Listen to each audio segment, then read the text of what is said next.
Assalamualaikum warahmatullahi wabarakatuh. Perkenalkan, nama saya Nuril Lailil Muharramah, NIM 5, kelompok 5 pada perdagangan bisnis internasional yang akan mempresentasikan materi mengenai bisnis internasional. Saya dengan pemateri satunya yaitu Mbak Zamiroh Laili Muqaddas, NIM 6 dari angkatan 2016. Langsung saja, yaitu yang pertama, definisi dari bisnis internasional. Bisnis internasional merupakan suatu kesatuan yang terdiri dari segala bentuk transaksi komersial yang dilakukan oleh dua negara atau lebih. Ini menurut John D. Daniels 2013. Sedangkan Griffin juga menyatakan hal serupa mengenai nasional, di mana sebuah bisnis internasional dijelaskan sebagai sesuatu aktivitas yang kegiatannya meliputi transaksi bisnis antara dua negara atau lebih. Pihak-pihak yang terlibat dalam aktivitas ini meliputi perusahaan dengan perusahaan atau perusahaan dengan pemerintah setempat. Jadi, dari kedua definisi bisnis internasional tersebut dapat disimpulkan jika bahwa bisnis internasional merupakan sebuah aktivitas komersial tertentu yang dilakukan oleh pihak terkait seperti perusahaan atau pemerintah, di mana jangkauan aktivitas bisnis ini meliputi dua negara atau lebih. Meskipun bisnis internasional sering dianggap sebagai sebuah lanjutan dari bisnis domestik, namun bisnis internasional ini merupakan sesuatu yang berbeda, terutama dari segi lingkungan dan aktivitas operasional bisnis itu. Nah, perbedaan lingkungan bisnis internasional seperti perbedaan budaya, kebiasaan sosial, hukum, peraturan pemerintah, dan stabilitas politik membuat cakupan bisnis internasional ini memiliki cakupan yang lebih kompleks. Selain itu, dari aktivitas operasional, bisnis internasional cenderung lebih sulit dilakukan dan membutuhkan biaya yang lebih besar untuk mengelola kegiatan tersebut karena terdapat di beberapa negara lain. Yang selanjutnya yaitu aktivitas bisnis internasional. Aktivitas bisnis internasional dilakukan dengan melewati batas-batas suatu negara. Biasanya, pihak yang melakukan aktivitas ini adalah perusahaan pemerintah, perusahaan swasta, atau kombinasi antara kedua pihak tersebut. Nah, bisnis internasional menurut Ajami, Goddard and Kambata 2014 dapat dibedakan menjadi 4 tipe. Yang pertama yaitu foreign trade, trade in service, portfolio investment, dan direct investment. Yang pertama yaitu foreign trade atau perdagangan luar negeri. Merupakan kegiatan bisnis internasional yang paling sering digunakan oleh sebagian besar negara. Nah, jenis aktivitas bisnis internasional ini cenderung identik dengan aktivitas ekspor dan impornya. Dalam aktivitas ekspor dan impor, objek barang yang sering digunakan adalah visible physical goods atau barang fisik yang terlihat dan komoditas. Yang kedua yaitu trade in service atau perdagangan dalam layanan. Trade in service ini merupakan aktivitas bisnis internasional yang objek barangnya juga berupa tangible goods, barang berwujud. Nah, objek tersebut bisa berupa asuransi, perbankan, hotel, konsultan, biro perjalanan, dan transportasi.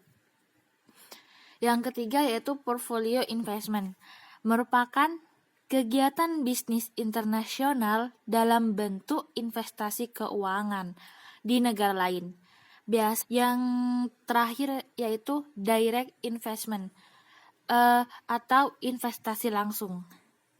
Direct investment merupakan kegiatan bisnis internasional yang dibedakan dari tingkat pengawasan suatu proyek antara perusahaan dengan investor.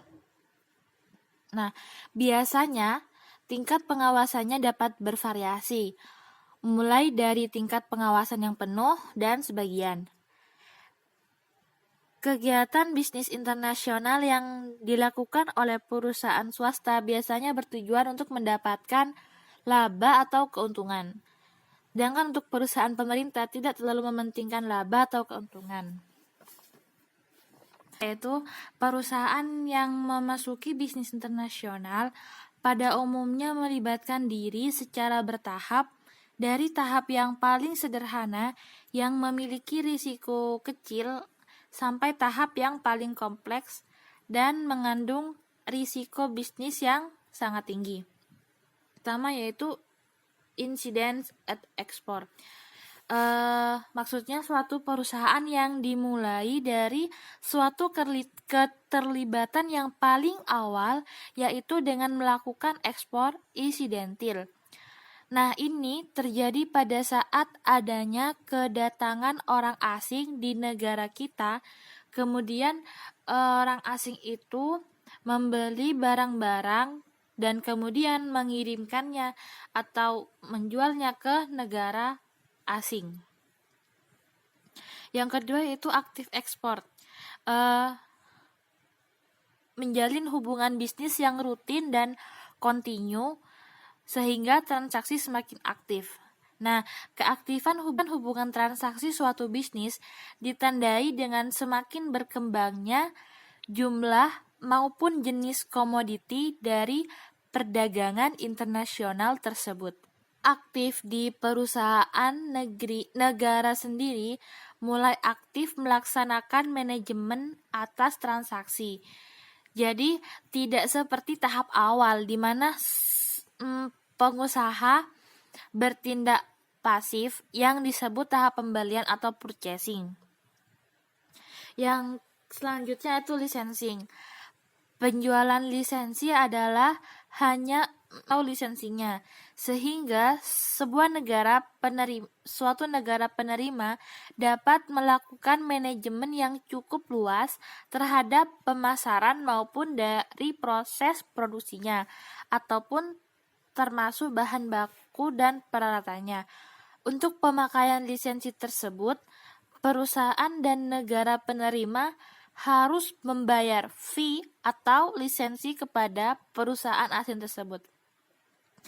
Franchising, perusahaan di suatu negara menjual tidak hanya lisensi atau merek dagang, akan tetapi lengkap segala atributnya termasuk peralatan, proses produksi, serta bentuk dari pelayanannya. Yang disebut franchising, franchise. Perusahaan pemberi disebut franchisor.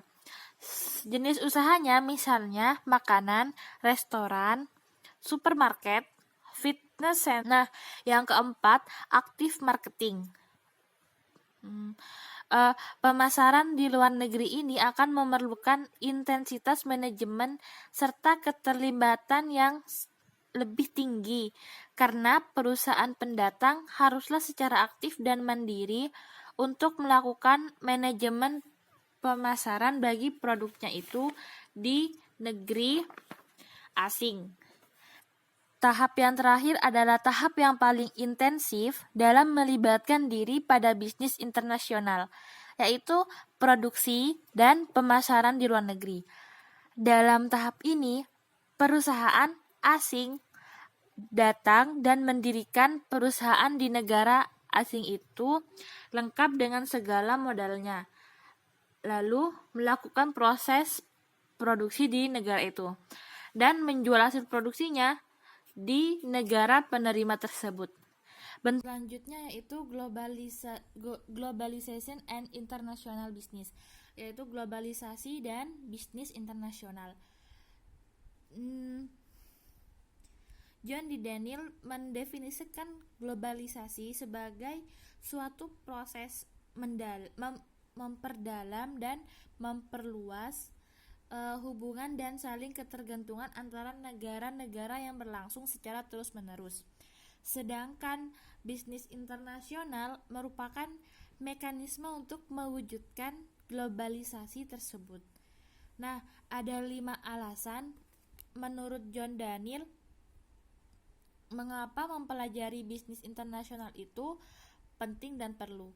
Yang pertama, karena sebagian besar perusahaan beroperasi secara internasional atau berkompetisi dengan perusahaan internasional lainnya. Yang kedua, jika suatu perusahaan beroperasi secara internasional, maka ia terikat dengan beberapa model operasi